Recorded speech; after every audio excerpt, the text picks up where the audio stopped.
Welcome back to another episode of Bye Bye. This book, it's not a big book, but it is a significant in that it is the last Spider-Man slab that I bought to complete my run. I had a complete run of Spider-Man in slabs from 1 to 129, okay? And this was the last book that I bought to complete the run.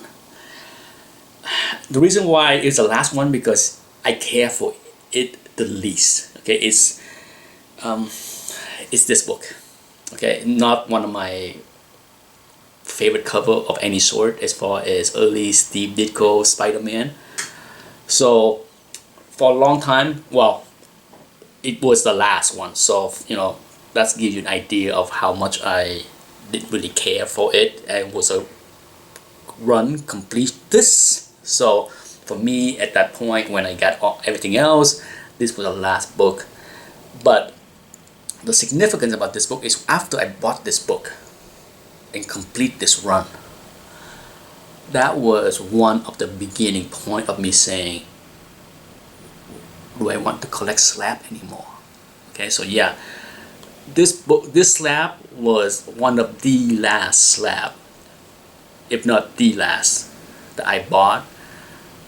I did buy a few more slabs here and there over the next few years, but as far as heavy slab collecting, this was it in 2010. Okay, this was like the end of me saying, that's it. Why the heck do I buy so many slabs? At this point, I think I had a ton.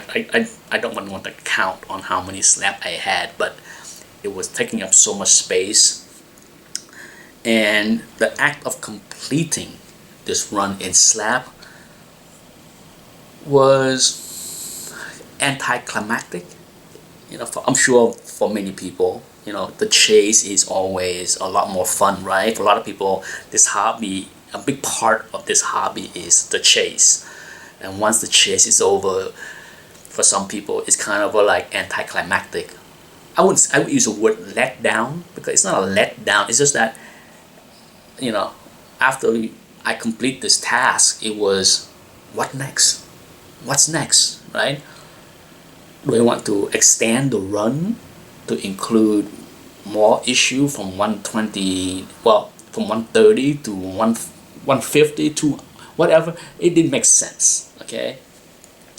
And so as part of the thinking process at that time, that's when I slowly realized that I enjoy raw books so much more than book in a slab, because I already have some duplicates of many of the Spider-Man books in raw, and they were lower grade than my slab. My slab was at least 7.0 to 9.2 kind of thing, and for me, I'm like, maybe it's time to expand my run and try to complete my run in raw than keeping the slab. So that was the turning point. After I complete this run of Spider-Man in slab, it was a turning point of me saying bye-bye to collecting slab. Now I'm ready to get rid of this book. This is the last low-grade Spider-Man slab that I have left. I have sold my 2, issue 3, 4, 5, 6, 7, all of that. This is the last of it. And I look at this book and it's an 8.0. Before I sat down and shot this video, I looked it up, and this book was slab back in 2005. Okay, it looked pretty nice. I need to study it. It's hard to take a look at the book and see if it has been pressed or not. It looked a lot nicer. It looked a lot nicer than 8.0. So it's back cover. So I need to study this a little bit, and if I find something, if I decided that it's worth cracking out and resubmit, I will shoot a video before and after to show you what I see, what my finding is, and why I decide to crack it out.